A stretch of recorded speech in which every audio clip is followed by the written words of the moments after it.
Daily. Taste the Daily.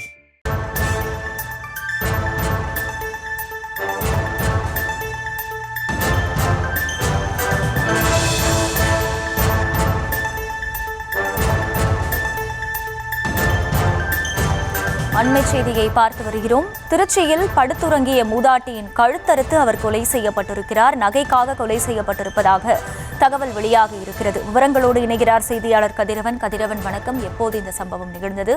முழு விவரங்கள் என்ன? வணக்கம் மகிழா. திருச்சி மாவட்டம் மணப்பாறை அடுத்து பெரிய குளத்துப்பட்டி பகுதியில் வசித்து வந்தவர் குழந்தை தெரசு. இவருக்கு ஒரு மகன் ஒரு மகள் உள்ளனர். மகன் மற்றும் மகள் திருச்சியில் குடும்பத்துடன் வசித்து வரும் நிலையில் மணப்பாறை பெரிய குளத்துப்பட்டியில் ஓட்டு வீட்டில் தனிமையில் வசித்து வரும் மூதாட்டி குழந்தை தெரசு இரவின் வீட்டின் தாழ்வாரம் பகுதியில் தூங்குவதாக கூறப்படுகிறது. நிலையில் வழக்கம் போல் 2 அறைகளும் பூட்டிவிட்ட நிலையில் வீட்டின் தாழ்வாரத்தின் கட்டிலில் படுத்திருந்த மூதாட்டி இன்று காலை ரத்த வெள்ளத்தில் பிணமாக கிடந்ததை பார்த்த அக்கம் பக்கத்தில் அதிர்ச்சி அடைந்து போலீசாருக்கு தகவல் தெரிவித்தனர். அதன் அடிப்படையில் வையம்பட்டி போலீசார் சம்பவ இடத்திற்கு சென்று பார்த்தபோது மூதாட்டின் கழுத்து அறுக்கப்பட்டு கொலை செய்யப்பட்டதுடன் அவர் அணிந்திருந்த 3 சவரன் நகைங்க கொள்ளையடிக்கப்பட்டது தெரிய வந்துள்ளது.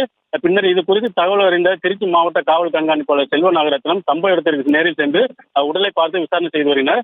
மேலும் சம்பவம் பற்றி தகவல் இருந்த அக்கம் பக்கத்தில் 100க்கும் மேற்பட்ட அந்த பகுதியில் குவிந்தலாக பரபரப்பு ஏற்பட்டது. மேலும் கைரேகை நிபுணர்கள் மோப்பனாயும் வரவழைக்கப்பட்டு தடயங்கள் சேகரிக்கப்பட்டு வருகிறது. மூதாட்டின் உடலை கைப்பற்றி பிரேத பரிசோதனைக்காக மணப்பாறை அரசு மருத்துவமனைக்கு அனுப்பி வைத்து வழக்கு பதிவு செய்து விசாரணை செய்து வருகின்றனர். நகைக்காக மூதாட்டி கொலை செய்த சம்பவம் அப்பகுதியில் பெரும் பரபரப்பை ஏற்படுத்தியுள்ளது. மூதாட்டியை கொண்டவர் யார், அப்பகுதியில் சிசிடிவி இருக்கிறதா என்பது குறித்து பல்வேறு கட்ட விசாரணை போலீசார் நடத்தி வருகின்றனர். Akila,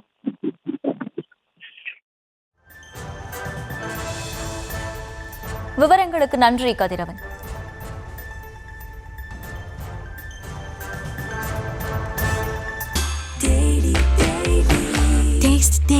Taste the Daily.